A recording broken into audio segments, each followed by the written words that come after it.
Ok, vamos a resolver la tarea número 6, el ejercicio número 1. Nos piden calcular el factorial de un número ingresado por el usuario.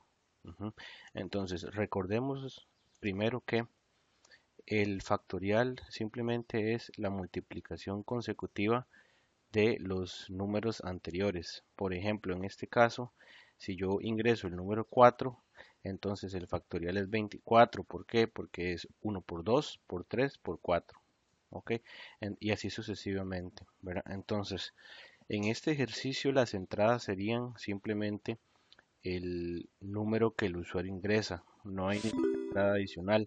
Entonces, se ingresa este número y el sistema tiene que calcular a través de este botón. Ok, este es el ejercicio, yo ya lo programé, pero para salvar un poco de tiempo ya hice la interfaz gráfica, ¿verdad? Entonces lo que voy a hacer es explicar el código, más o menos cómo es que quedaría, ¿verdad? Lo primero que hay que hacer es capturar la entrada, ¿verdad? Esta sería, entonces, le voy a poner un comentario aquí, entrada. Ujú. Ok, que la entrada yo le puse un nombre de límite. ¿Qué es el límite? Es simplemente dónde va a terminar eh, el ciclo, dónde va a terminar de, de correr, ¿verdad? O sea, es el número que el usuario ingresa. Y el factorial, que es el número que tenemos que imprimir. Ok, entonces el factorial va a empezar en 1. ¿Por qué en 1? Bueno, es algo un poco más que todo de matemático. El factorial de 0 es 1. El factorial de 1 es 1. ¿Verdad? Entonces simplemente el valor numérico mínimo que va a tener siempre el factorial es 1. Por lo tanto, le voy a poner 1, ¿verdad? Y entonces, ¿cómo calculamos el factorial? ¿Verdad? Como tenemos que multiplicar 1 por 1 por 2 por 3 y sucesivamente, significa que es un ciclo. Para eso vamos a empezar siempre en 1. Y vamos a ir hasta el límite, que es la entrada que el usuario ingresó, ¿verdad?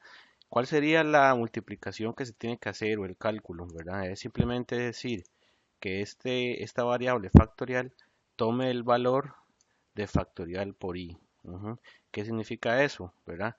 Cuando el ciclo empieza, ¿verdad? Va a tener el valor de 1. Entonces, cuando es 1, el factorial va a ser 1 por 1. ¿Cierto? En el segundo ciclo, y va a valer 2, ¿verdad? Entonces, ahora el factorial va a ser 1 por 2.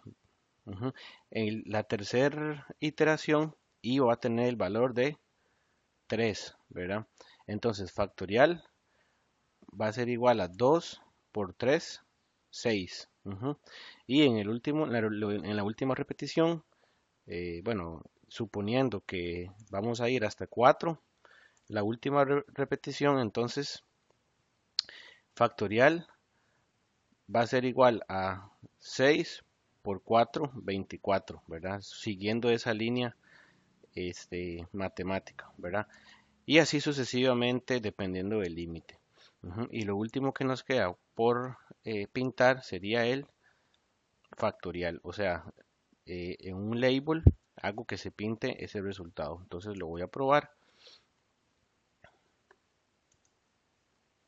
y aquí ingreso el factorial de 0, me tiene que dar 1.